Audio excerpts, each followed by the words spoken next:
Добро дојдовте во темата на неделата, во која овој пат говориме за тоа дали и колку граѓаните во Европа и во Македонија страхуваат од терористички напади кои зачестија во последно време. Терористичките напади во Лондон, Санкт Петербург, Стокхолм и во други градови го зголемија страхувањето кај граѓаните во Европа за нивната безбедност. Некои се плашат дека големиот притисок што милитантите на исламската држава го имаат во Ирак и во Сирија би можело да доведе нивни приврзаници позачестено да извршуваат напади на јавни места во Европа. Влегуваме во нова фаза на тероризам преку социјалните медиуми и така наречените осамени волци. Предупредуваат експертите, наведувајќи дека милитантите на исламската држава, кои се под голем притисок во Сирија и Ирак, се принудени да ја менуваат тактиката при извршувањето напади во Европа, како што властите почнаа да ги зацврстуваат безбедносните мерки. Затоа не е случајно што сега тоа се прави со активирање поединци, кои се почесто како оружје користат возила насочени кон невини пешаци. Токму ваквите напади, како што наведува Джонатан Вуд, експерт за безбедност од Лондон, лесно се организираат, но тешко се спречуваат. Ultimately, for this type of attack in a public space, or as we call in the UK here, a crowded space, very difficult to prevent and defend against, even in the best of circumstances. So this is precisely. Според него никогаш не ќе може целосно да се елиминираат можностите од вакви напади. Ова сознание почна да го крева степенот на страхување кај граѓаните, особено во големите европски градови. Една жителка на Санкт Петербург по терористичкиот напад изјави: Ну, надо быть сильными, быть вместе, быть осторожными, быть бдительными. Как это пережить? Не знаю, как это пережить. Сепак, повеќето мислат дека не треба да им подлегнуваат на страхувањата, бидејќи тоа е токму што се сака да се постигне со нападите.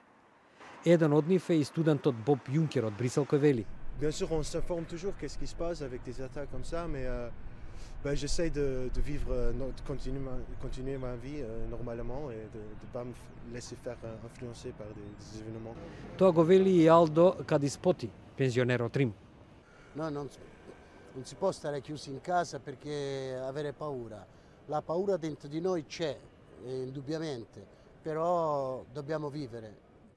Котје Велентурф, холандјанка која живее во беглискиот град Антверпен, каде што беше спречен терористички напад, пак вели: I don't think it's possible to be careful all the time. I think we just should live our lives and don't be afraid all the time, because I think that would freeze us, and I don't want to allow terrorists to cause such terrible feelings in my life. So I don't want to listen to their actions. Експертите наведуваат дека владите не треба да го намалуваат степенот на военна состојба, кој сега е воведен во некои европски градови. Македонските граѓани, како што велат во нашата анкета, се плашат по секоја вест за некаков терористички напад во Европа, но оти тоа не им го менува начинот на живот. Експертите пак наведуваат дека надлежните органи треба да бидат внимателни со оглед на тоа што Македонија, меѓу другото, е и дел од антитерористичката коалиција. Терористичките напади во Европа станаа секојдневие. Македонија не може да смета дека е имуна на оваа глобална закана со оглед дека е дел од антитерористичката коалиција, но и географски се наоѓа на западно-балканската бегалска рута која терористите може да ја искористат за влез во Европа. Граѓаните велат дека се плашат по секоја вест за нов терористички напад во Европа, но оти тоа не им го менува начинот на живот. Не се плашам затоа што тоа е дел од современиот живот, не знам како да ви кажам. Сега тие почнаа на тој начин да вршат заплашувања, меѓутоа ако човек отиде во таа приказна со такви параноични размислувања, живее во 21 век, не знам како би живеел, треба да седи дома затворен. Само да се моли на Господ дека баш тој нема да биде приказна каде што ќе се случи најлошото, инаку тоа е сосема нормално. Нормално? Нормално. Нема некој што не го плаши. Како не плаши? Само Трамп ќе ги суреди. Така мислите? 100%. Целта на нападите е токму да предизвикаат страф и паника. Македонските граѓани мислат дека тоа им се случува на некои други луѓе, вели социологот професор Ѓорѓи Тоновски, но оти надлежните треба да бидат внимателни.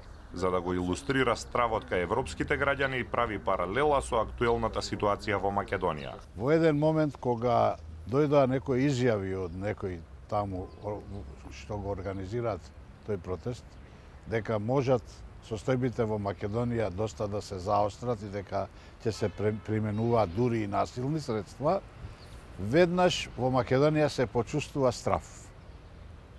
Оној страв кој што со цела една деценија одвај некако го газеше македонското општество и одвај некако успеавме да го разбиеме, веднаш се почувствува повторно како да се враќа во определена мера.